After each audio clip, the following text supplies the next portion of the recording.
चैतन्य महाप्रभु कहते हैं कृपा पारावार, जो कृपा के सागर हैं।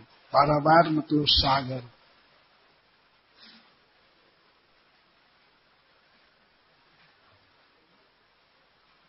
कृपा पारावार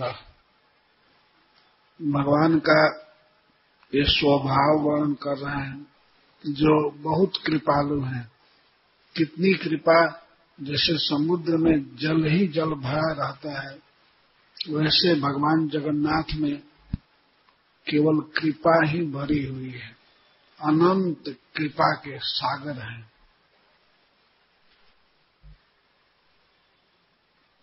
और उनके शरीर का रंग क्या है?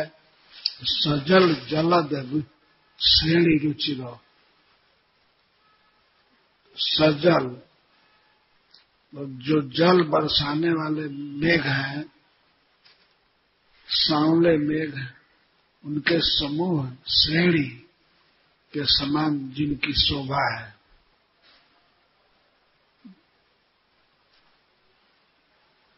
श्री जगन्नाथ जी सांवले हैं और कई प्रकार के बादल की शोभा उनमें है। सजल जलद अनेक प्रकार के होते हैं।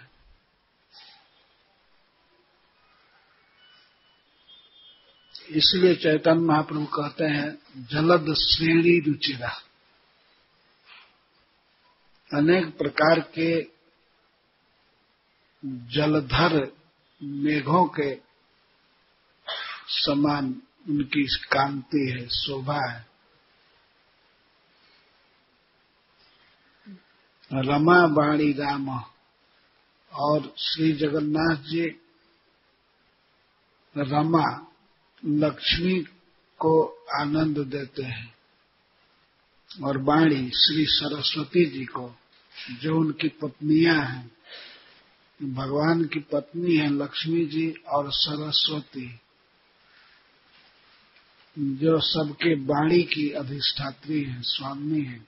उन्हीं की कृपा से बोलने की शक्ति आती है, गाने की शक्ति आती है। तो वे सरस्वती भगवान जगन्नाथ के द्वारा आनंदित होती है। रमा राम वाणी राम,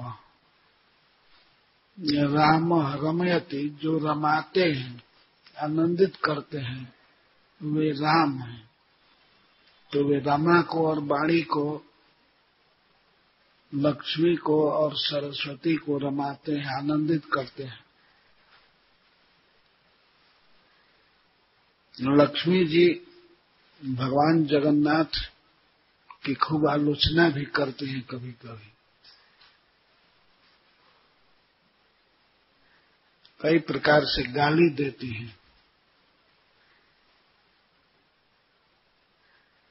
पर जगन्नाथ जी उसका आस्वादन करते हैं, उनको सुख होता है। रमा और वाणी के द्वारा जो रमाए जाते हैं, आनंदित होते हैं, यह भी अर्थ है। लक्ष्मी जी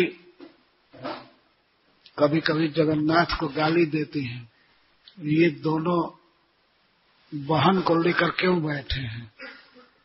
सुभद्रा जी को बीच में रह करके बैठे हैं, बलराम जी और कृष्ण।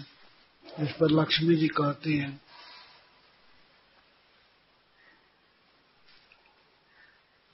ये क्या अपने बहन को ही रख लिया है? लक्ष्मी जी व्यंग्यपूर्ण वचन बोलती हैं जगन्नाथ जी को, तो जगन्नाथ जी उससे बहुत आनंदित होते हैं। एक बार गीत गाया जा रहा था जनकपुर में, नहीं, भगवान के विवाह कुंडिनपुर में, रुक्मिणी का विवाह हो रहा था, तो गाली गाया जा रहा था। स्त्रियां गाली गा रही थी, तो गाते गाते गाते हैं कि हमने सुना है कि इन्होंने गोवर्धन उठा लिया था, लेकिन ये बिल्कुल झूठी बात है। एक रसगुल्ला इनसे नहीं उठ रहा है, ये खा नहीं रहे हैं, तो गोवर्धन कैसे उठा लिए थे? तो इससे प्रमाणित होता है कि झूठ बोला गया है। ये गोवर्धन नहीं उठाए थे। हम तब मानेंगे गोवर्धन उठाए थे जब रसगुल्ला और उठा लेंगे, खा लेंगे। भगवान इस प्रकार के गाली से बहुत प्रसन्न होते हैं, लेकिन हम लोगों का अधिकार नहीं है ऐसा गाली देने का। हमें तो उनकी प्रशंसा ही करनी चाहिए और उनका नाम गाना चाहिए। तो श्री भगवान लक्ष्मी जी से बहुत प्रेम करते हैं।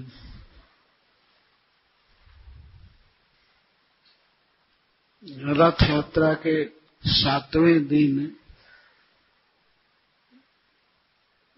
हेरा सप्तमी आती है, तो लक्ष्मी जी जगन्नाथ जी को खोजती हैं कि कहाँ गया था, हमसे बिना पूछे, हमारे परमिशन के बिना जगन्नाथ कहाँ गया था। तो जगन्नाथ जी को खोजती हैं और इसके बाद पीटती हैं कोड़ा से, कपड़े का कोड़ा बना लेती हैं और मारती हैं जगन्नाथ जी को। जगन्नाथ जी उस ताड़न का बड़ा आनंद लेते हैं। एक बहुत बड़ा फेस्टिवल होता है जिसमें सब भक्त लोग रहते हैं।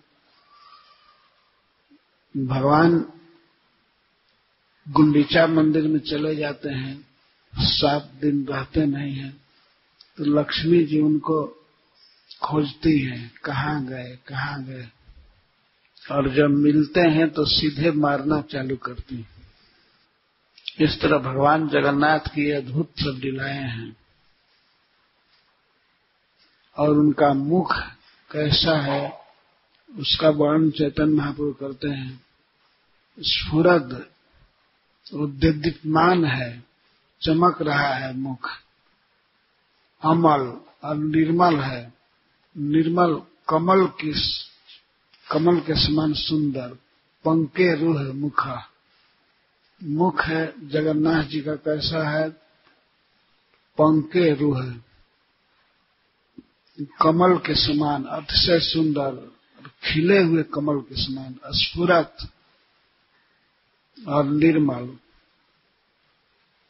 कमल खिल जाता है तो बहुत सुंदर लगता है।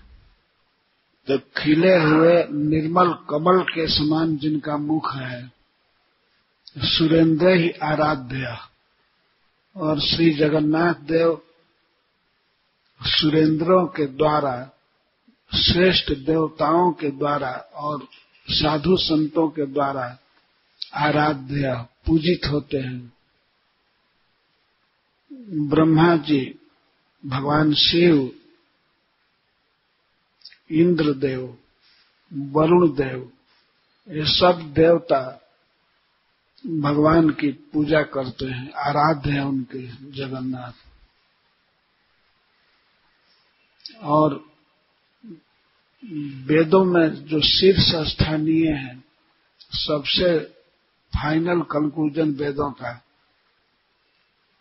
जिसमें है, अर्थात उपनिषद। उपनिषद वेद के सार कहे जाते हैं, वेदांत। तो वेदांत में, उपनिषदों में जिनके चरित्र को, निर्मल चरित्र को गाया गया है, श्रुति शिखा, गीत चरिता।